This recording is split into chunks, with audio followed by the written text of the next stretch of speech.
చంద్రబాబు నాయుడు గారు ఇప్పుడు ప్రస్తుతం 2025లో ఉన్న సీఎం కాదు. అంటే 2024లో గెలిచిన సీఎం కాదు.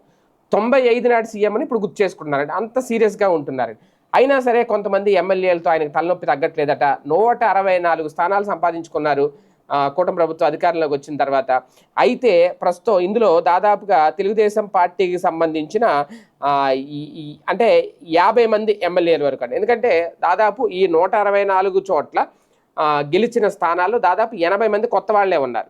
అయితే ఇందులో సరిగ్గా పని చేయకుండా అంటే గ్రూప్ తగాదాలు, ప్రభుత్వ ప్రతిష్టకు మచ్చ తెచ్చేలాగా కార్యకలాపాలు, అలాగే ప్రభుత్వ ఆలోచన విధానాన్ని ప్రజల్లోకి తీసుకెళ్ళకపోవడం, కార్యకర్తలను పట్టించుకోకపోవడం, కొంతమంది అయితే నియోజకవర్గంలో కార్యకర్తలకు అందుబాటులో లేకపోవడం, ఇలాంటి కారణాలతో ఉన్నవాళ్ళు 50 మంది ఉన్నారట.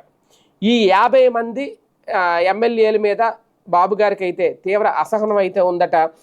మొత్తం 164 మందిలో ఎమ్మెల్యేల్లో పనితీరు మీద చంద్రబాబు నాయుడు గారు రిపోర్ట్ తెప్పించుకున్నప్పుడు ఒక 50 మంది మీద అయితే తీవ్ర అసంతృప్తి కనిపిస్తుందట. అటు ఉత్తరాంధ్ర నుంచి ఇటు రాయలసీమ వరకు ఒకేలా పరిస్థితి ఉంది. రాష్ట్రానికి పెద్ద ఎత్తున పెట్టుబడులు వస్తున్నాయి, ఆర్థిక కష్టాలు ఉన్న నెల నెలా క్రమం తప్పకుండా పింఛన్లు ఇస్తున్నాము, అలాగే దీపం పథకం లాంటిది అమలు చేసుకొచ్చాం, రేపొద్దున ఇంకా ఈ తల్లికి వందనం, అన్నదాత సుఖీభవ, అలాగే ఉచిత బస్సు ఈ పథకాలను కూడా అమలు చేయబోతున్నాం.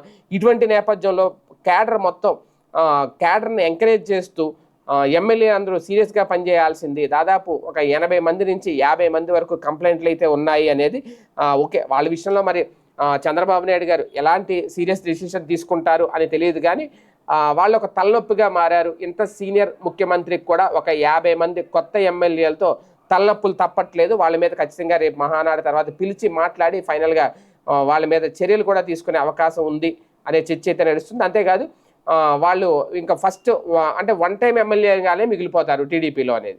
రెండోసారికి వాళ్ళకి అవకాశాలు కూడా ఇవ్వరు. ఇంకా ఇదే ఫస్ట్ అండ్ లాస్ట్ ఛాన్స్ అని కూడా చెప్పేస్తున్నారట.